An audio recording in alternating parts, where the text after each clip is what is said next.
Salut tout le monde, très urgent et très incroyable. Mes chers amis, voici le complot de la CEDEAO et la France contre le Mali. Voilà ce qui vient de se passer hier au sein de la CEDEAO, au Parlement de la CEDEAO.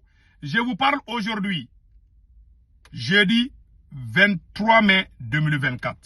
Mes chers amis, hier, mercredi 22 mai 2024, il y a eu une rencontre au sein du Parlement de la CEDEAO. La CEDEAO veut coûte que coûte que le Mali, le Burkina et le Niger retournent. Ils ont même formé un comité spécial de la médiation. Attention, un complot contre l'AIS. Ils ne veulent pas que... Même le président sénégalais, s'il veut venir Moussalé, il n'y a pas de... Si le président sénégalais décide de venir au Mali, il ne faut pas le recevoir. En tant que médiateur, il ne faut pas recevoir les médiateurs. Ces gens-là ne veulent pas l'existence de l'AIS. Je vous dis, hein, et les Occidentaux ont donné des milliards d'euros à la CEDEAO tout récemment. C'est pour nous amener dans les girons occidentaux. Faisons beaucoup attention. La deuxième nouvelle aujourd'hui, il y a un conflit entre le Bénin et le Niger. Ça chauffe entre le Bénin et le Niger. Voilà ce qu'on vient d'apprendre tout de suite. Le Bénin a interdit le transport fluvial vers le Niger. Voilà. Le passage du fleuve Niger est désormais verrouillé côté béninois. Le seul point de passage autorisé est le passage terrestre du pont de Malaville, ouvert côté béninois. Depuis la levée des sanctions de la CEDEAO,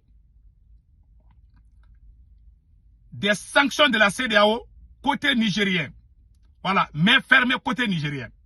Malgré les sanctions de la CEDEAO contre le Niger, la circulation des biens et des personnes était effective via fleuve Niger. Les populations empruntaient donc le fleuve pour se rendre au Bénin et au Niger. C'est dans ce passage du fleuve qui vient d'être verrouillé. Le fleuve fait partie des frontières. Le Niger dit que ses frontières avec le Bénin sont fermées. Alors, voilà ce qu'ils ont écrit ici. Mais restons vigilants. Il y aura une solution. Voilà ce qui est écrit ici. Là. Maintenant, allons-y aux côtés de la CEDEAO. Mes chers amis, avant de lire le côté de la CEDEAO, on va finir avec ce qui vient de se passer au Bénin. Il y a une dame journaliste qui a presque tout dit ici. Je vais vous montrer ça tout de suite. Voilà, écoutons cette dame. Il y a Frontière Bénin-Niger, le Bénin durcit le ton à Malanville et ferme le contournement par voie fluviale.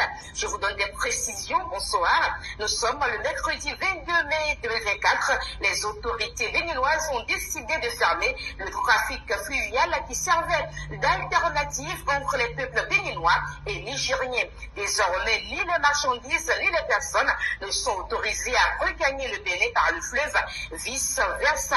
La seule voie officielle de transport que le Bénin reconnaît désormais avec son voisin du Nord est celle terrestre via le pont qui les relie. Ce mercredi, Sota FM, la radio locale basée à Malanville, a constaté sur le terrain la mise en œuvre d'une nouvelle décision d'interdiction du trafic fluvial. Jusqu'à l'application de cette mesure, rapportent nos confrères, Cotonou avait fermé les yeux sur le transport des personnes et des biens à travers le fleuve, alors que Niamey refuse d'ouvrir sa frontière malgré la levée des barrières côté béninois pour des raisons de sécurité.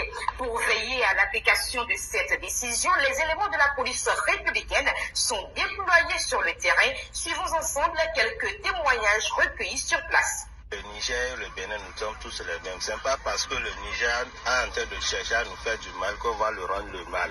Nous, les pauvres qui sont là, nous sommes en train de souffrir. Le gouvernement n'a qu'à laisser les ouvriers passer. Parce que c'est avec ça que les gens sont en train de se nourrir. Comme il a laissé que le pétrole est en train de partir, donc il n'a qu'à laisser aussi, les gens seront en train de faire leurs petites affaires qu'ils font pour pouvoir nourrir les familles. Donc le gouvernement n'a qu'à avoir pitié de nous pour laisser que les gens vont faire leurs petites affaires pour que les ouvriers sortent et rentrent. Même si le président Niger a refusé d'ouvrir la frontière, n'importe comment, c'est les frères nigériens qui sont au Bénin et nos frères béninois qui sont au Bénin qui sont en train de souffrir. Moi, je vois ça normal, cette décision. Parce que quoi? La situation actuelle entre le Niger et le Bénin, ça n'a pas besoin qu'on aille à la force ou quelqu'un vienne s'incliner, s'agenouiller pour l'autre avant qu'il y ait compréhension, entente. Parce que le Niger, le Bénin, ce sont des pays frères. Ce sont nos frères béninois qui sont au Niger. Et ce sont nos frères, les frères nigériens qui se trouvent au Bénin. Donc ces deux pays n'ont aucune raison de se priver l'un de l'autre. Déjà, le Bénin est en train de mener ses grands pas pour la réconciliation et la stabilisation de la paix. Mais nous constatons que c'est de l'autre côté qu'il y a résistance toujours. Donc nous leur demandons de tenir compte de la situation de la population qu'ils dirigent, qu'ils gouvernent et de ramener la balle à terre. Voilà, ça c'est la réaction des gens. Donc le Bénin, nous prions le Tout-Puissant Allah pour qu'il y ait la paix entre le Bénin et le Niger. On a appris qu'il y a la base, il y a beaucoup de bases. C'est ça qu'on a appris, hein, que les soldats français sont présents au Bénin. Que c'est ça qui fait que le Niger aussi n'a pas voulu ouvrir sa frontière avec le Bénin. Voilà. Donc prions le Tout-Puissant Allah pour qu'il y ait une entente au moins. Donc mes chers amis, allons-y à la CEDEAO. Ça chauffe à la CEDEAO. Je vous dis ça aujourd'hui. Ça chauffe à la CEDEAO. Voilà ce qui vient de se passer. Un comité de haut niveau pour contrer la désintégration. La communauté économique des États de l'Afrique de l'Ouest traverse une crise majeure suite au retrait du Mali, du Burkina Faso et du Niger.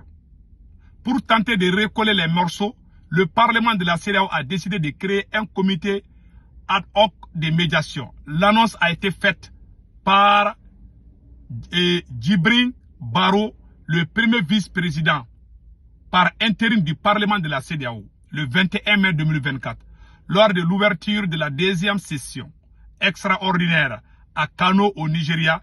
M. Baro a souligné l'urgence de la situation. Le président de la commission de la CEDEAO a souligné l'urgence de s'associer aux efforts en cours visant à éviter la désintégration du bloc régional qui pourrait survenir avec le départ du Mali, du Niger et du Burkina Faso. Vraiment, nous sommes fatigués de la CEDEAO. On dit on ne veut plus la CEDEAO. Qu'est-ce que vous voulez? C'est un complot contre l'AES. Je ne vous cache pas. Hein. Ils ont reçu beaucoup d'argent avec les Blancs. Ils veulent coûte que l'AES là, que ça soit un échec. Ils veulent qu'on rentre à la CEDEAO, après ils vont commencer à nous boxer encore. Ils vont mettre des sanctions sur nous. Ils vont nous menacer. Ils vont organiser des coups d'État contre nos braves soldats qui sont au pouvoir. C'est un complot. Faisons beaucoup attention. Il ne faut même pas recevoir les soi-disant médiateurs qui vont venir au Mali ou au Burkina. Il faut les chasser. Celui qui dit qu'il va venir parler là entre CEDEAO et puis l'AES, il ne faut même pas les recevoir. Franchement parler, nous avons beaucoup de respect pour le président sénégalais là, Diomaye Faye. Si vous aimez la CEDEAO, on vous respecte. De grâce, nous on ne veut plus la CEDEAO. Nous, les peuples de l'AES, on ne veut plus la CEDEAO, point barre. Donc mes chers amis, restons vigilants. Et nous conseillons au président de ne pas voyager par avion dans ces derniers temps-là. De limiter les déplacements. Parce qu'on ne sait pas ce qui se passe avec les tentatives de coup d'État là.